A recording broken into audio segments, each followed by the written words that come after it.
Svätého. Amen. Pán s vami. Duchom tvojim.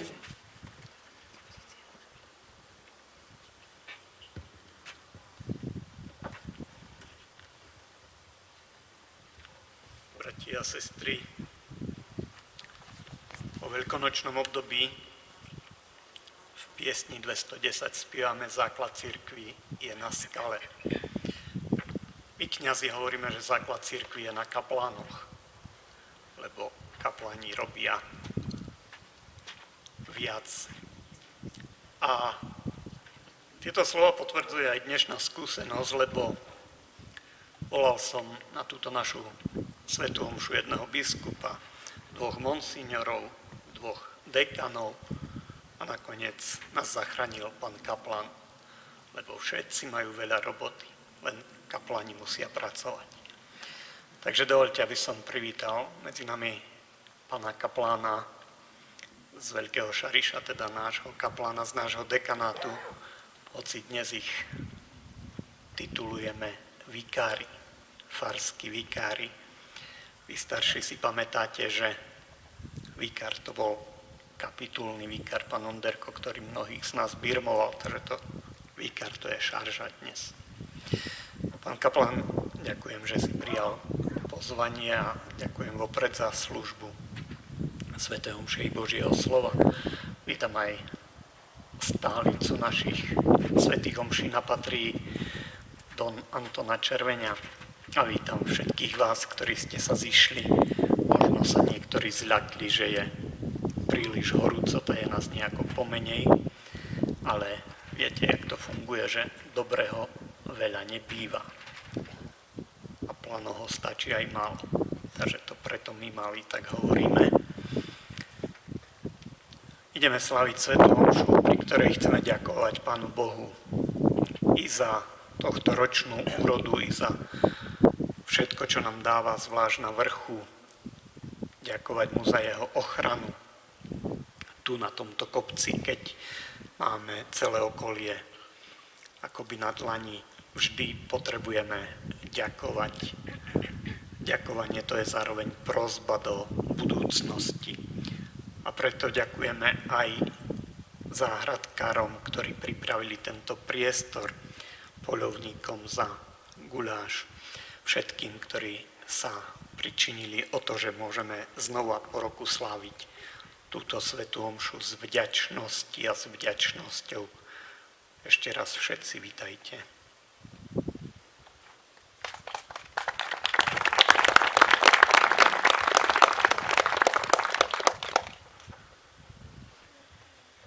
Ďakujem pekne aj ja za pozvanie.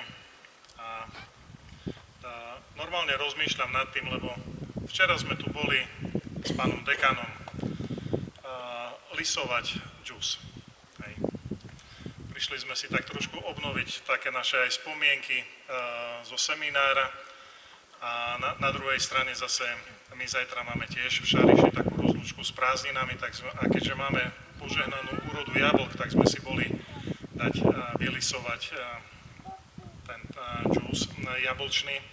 No a včera som sa tak stretol s jedným pánom tu a on hovorí, že no keďže pán dekan prezradil, kto sem príde, tak hovorí, a náš pán farár hovoril, že tu príde taký veľký chlop.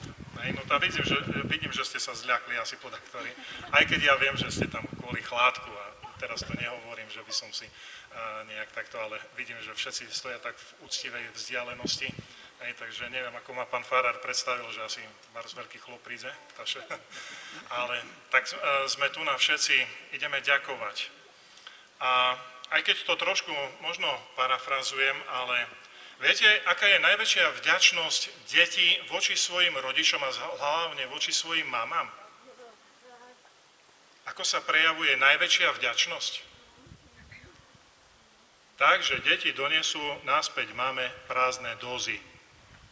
Lebo samozrejme mama vždy vyprevádza teda deti s dozami a ja som svoju, tak povediac, musel naučiť, že až toľko nepotrebujem a dodnes, aj keď prídem domov, vždy je to tak, že odchádzam nabalený.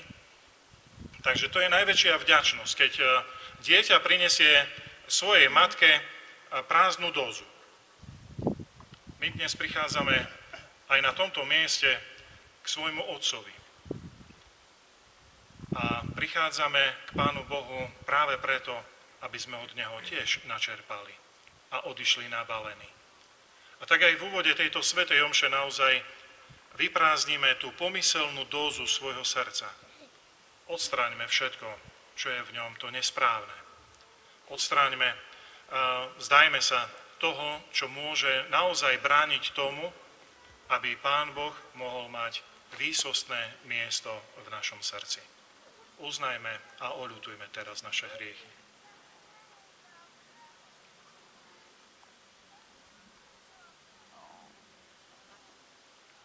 Zmiluj sa nad nami, Pane. Ukáž nám, Pane, svoje milosrdenstvo. Nech sa zmiluje nad nami všemohúci Boh, nech nám hriechy odpustí a privedie nás do večného života.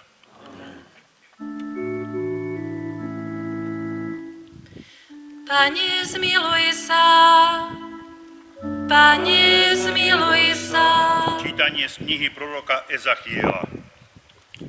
Anjel ma zaviedol k bráne obratenej na východ. A hľa, od východu prichádza veleba Izraelovho Boha. Jej šum bol ako šum veľkých vôd a zem žiarila od jeho vznešenosti. Zjav, ktorý som videl, bol ten istý, čo som videl, keď prišiel spustošiť mesto. Bol podobný zjavu pri videní, ktoré som mal pri rieke. Počuli sme Božie slovo.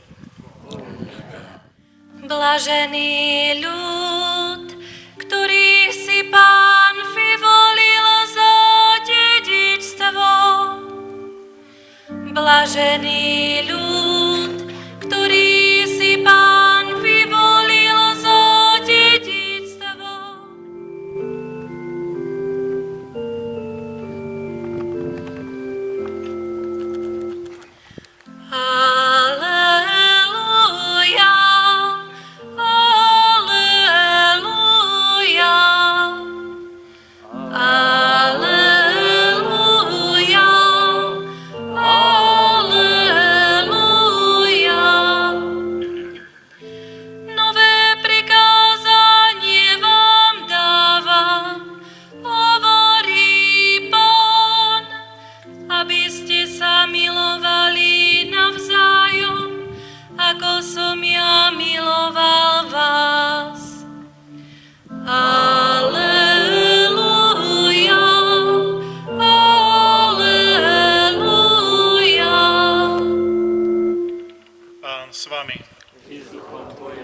Čítanie zo svätého Evanjelia podľa Matúša. Ježiš povedal zástupom i svojim učeníkom: Zákonníci a farizei zasadli na Mojžišovú stolicu, preto robte a zachovávajte všetko, čo vám povedia, ale podľa ich skutkov nerobte, lebo hovoria a nekonajú. Viažu ťažké až neúnosné bremená a kladú ich ľuďom na plecia, ale sami ich nechcú ani prstom pohnúť. Všetko, čo robia, konajú iba preto, aby ich ľudia videli. Rozširujú si modlitebné remienky a zväčšujú strapce na šatách. Radi majú popredné miesta na hostinách, prvé stolice v synagógach, pozdravy na uliciach a keď ich ľudia oslovujú rabi. Vy sa nedávajte volať rabi, lebo len jeden je váš učiteľ, vy všetci ste bratia. Ani otcom nevolajte nikoho na zemi, lebo len jeden je váš Otec, ten nebeský. Ani sa nedávajte volať učiteľmi, lebo len jediný je váš učiteľ, Kristus. Kto je medzi vami najväčší, bude vašim služobníkom. Kto sa povyšuje, bude ponížený, a kto sa ponížuje, bude povýšený. Počuli sme slovo Pánovo.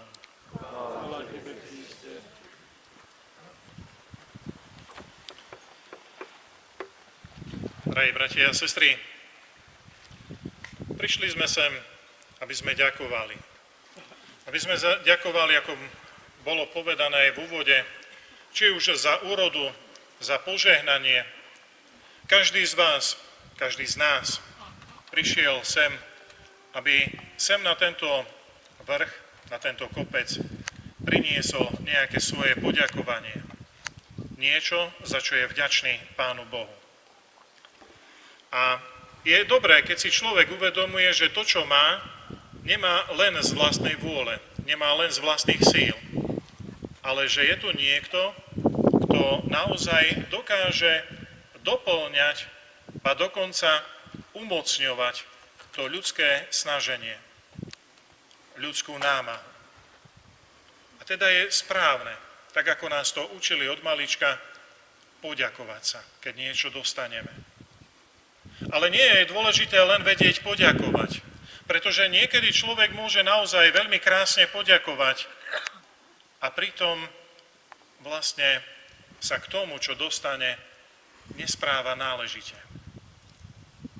A tak, keď rozmýšľame nad tým, ako ďakovať, za čo ďakujeme, tak je možno dobré si položiť otázku, čo preto? Čo sme urobili preto, aby sme získali to, za čo chceme poďakovať? Niekedy sú to veci, za ktoré, alebo pre ktoré nemôžeme urobiť, tak povediac, nič, pretože sú, tak povediac, naozaj z tej sféry nad nami, mimo nás. Sú to rozličné dobrodenia, ktoré dostávame či už od ľudí, alebo aj od Pána Boha. Ale aj preto, aby človek dostal niečo naozaj, tak povediac, nezaslúžene, je potrebné niečo urobiť. Je potrebné nejakým byť. Počúvali sme pred chvíľou slova proroka Ezechiela. A ak pozorne sledujeme prorokov, či je to Ezechiel, či je to Jeremiáš, ktorí vystupujú naozaj práve v čase, kedy bol izraelský národ potupený, vzatý do babylonského zajatia, zisťujeme, že naozaj Pán Boh neustále prizvukuje to, že je potrebné niečo pre jeho dobrodenie aj urobiť. Neviem, či to bolo práve včera, alebo dnes sme čítali práve aj v liturgii hodín, teda v posvätnom čítaní, kedy Pán Boh naozaj vytýka Izraelitom, že častokrát sa správajú nenáležite. Idú za falošnými bôžikmi, rozličnými spôsobmi vlastne, kde ako podradne získavajú veci, obchodujú, podvádzajú, klamú. Ak tie dary, ktoré mi Pán Boh dal, ja dokážem urobiť alebo využiť pre iných, pre ľudí okolo seba, tak vlastne ich posúvam ďalej. Pretože tie dary nie len, že skrze mňa svedčia o Bohu, ale iným pomáhajú dostať sa bližšie k Pánu Bohu. A to je to, za čo sa raz budeme zodpovedať pred Pánom Bohom. Ako sme dokázali využiť to, čo nám bolo dané, čo nám bolo zverené. Tak aj naozaj táto svätá omša, keď je poďakovanie, nech je zároveň takým momentom, kedy nielen si uvedomujeme, za čo chceme poďakovať, za čo sa máme vedieť poďakovať. Ale nech je možno takým impulzom pre nás, aby sme to, čo dostávame, to, čo dokážeme aj my sami urobiť, vyrobiť, získať, aby sme dokázali vlastne posúvať ďalej. Aby skrze nás mohol naozaj sa Pán Boh prihovárať všetkým, s ktorými sa stretneme. Amen. A sestry, Boh preukazuje svojmu ľudu mnohé dobrodenia. Prosme ho preto za cirkev a za celý svet.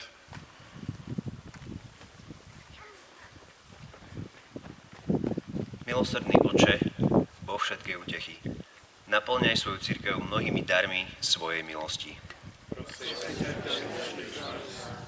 Sprevádzaj svoj ľud na ceste do nebeského kráľovstva, aby ťa za všetky tvoje dary chválil bez konca. Povzbuď všetkých ľudí k vďačnosti za tvoje dobrodenia. Veď všetky národy k pokoju a k vzájomnej spolupráci. Daj hriešnikom radosť z návratu do otcovského domu cirkvi. Príjmi od nás túto obetu svätej omše ako milú obetu chvály za tvoje dobrodenia. Ochraňuj všetkých bratov a sestry našej farnosti pred každým nešťastím a hriechom.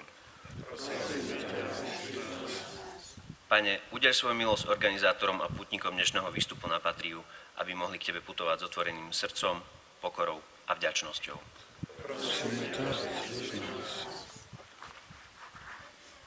Bože náš nebeský Otec, príjmi naše vďaky za všetky Tvoje dobrodenia a zachovaj nás vo svojej láske, aby sme Ti s radosťou slúžili v Tvojej cirkvi. Skrze Krista nášho Pána. Amen.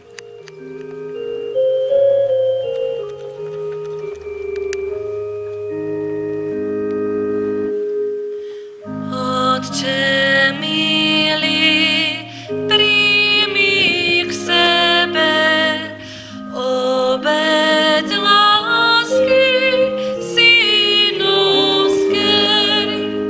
ktorá sa tu vznáša k Tebe, požehnania udelie, aby nám to...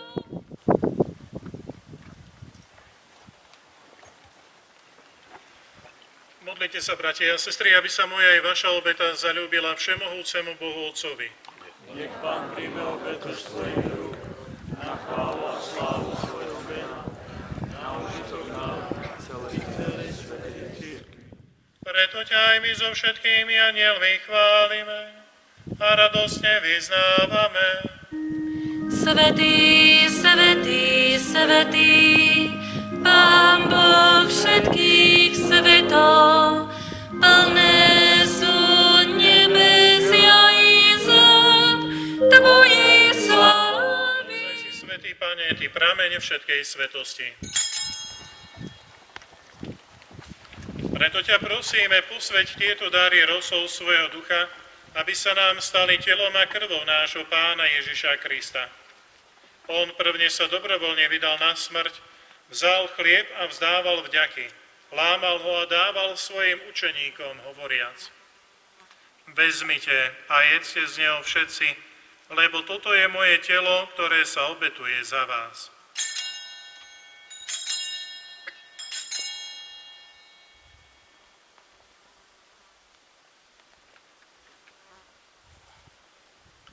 Podobne po večeri vzal aj kalich, znova vzdával vďaky a dal ho svojim učeníkom, hovoriac: Vezmite a pite z neho všetci, lebo toto je kalich mojej krvi, ktorá sa vylieva za vás i za mnohých na odpustenie hriechov. Je to krv novej a večnej zmluvy, toto robte na moju pamiatku.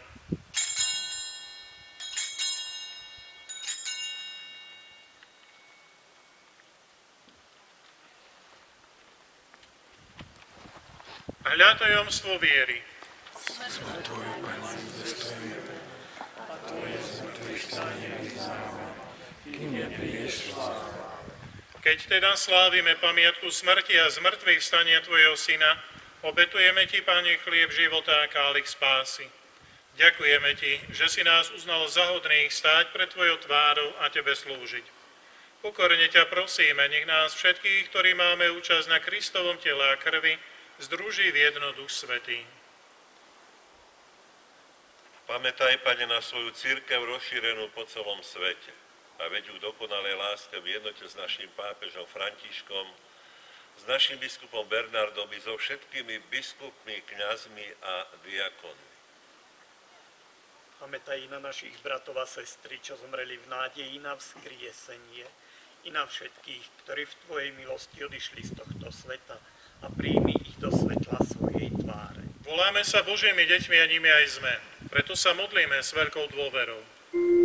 Oče náš, ktorý si na nebesiach, posväť sa meno Tvoje, Nok Boží, Ty snímaš riechy sveta, zmiluj sa nad nami.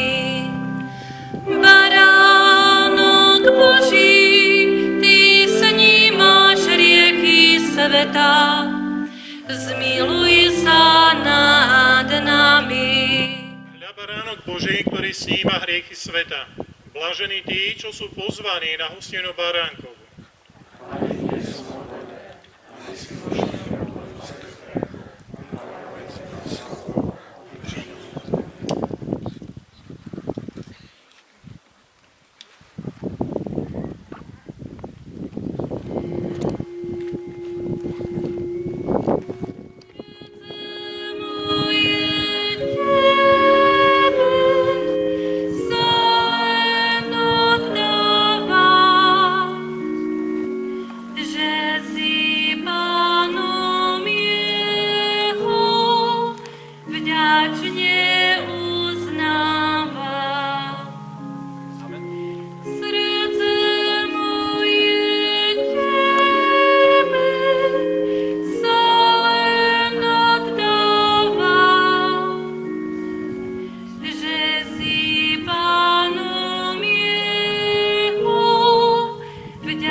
Sviatostným pokrmom dal si nám účasť na spásonosnej obete Tvojho Syna, ktorú sme slávili na poďakovanie. Daj nám dar sily a radosti, aby sme Ti slúžili s väčšou oddanosťou a dosiahli od Teba ďalšie dobrodenia. Skrze Krista nášho Pána.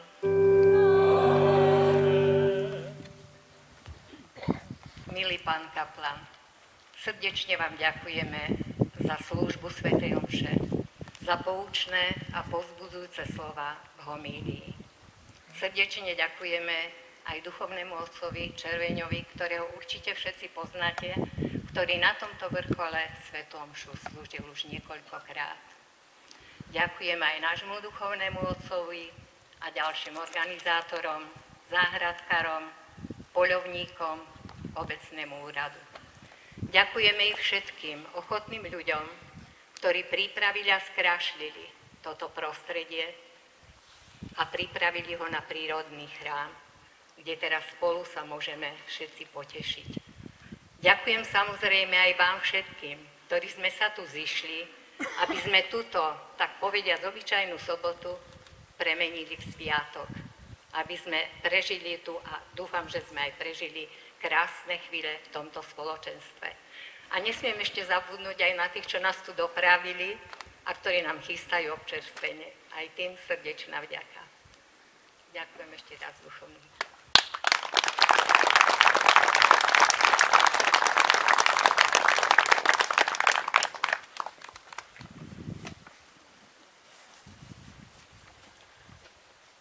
Tak ešte raz aj ja ďakujem aj za pozvanie, aj za to, že ste boli, vydržali, po niektorí aj na slnku, sa nezľakli. Naozaj je potrebné vedieť, ďakovať, ale je potrebné, ako som aj povedal v kázni, vedieť, čo s tým. Aby to nebolo len o tom, že tu a teraz. Pretože my, kresťania, síce máme prežívať neustálu prítomnosť Pána Boha vo svojom živote.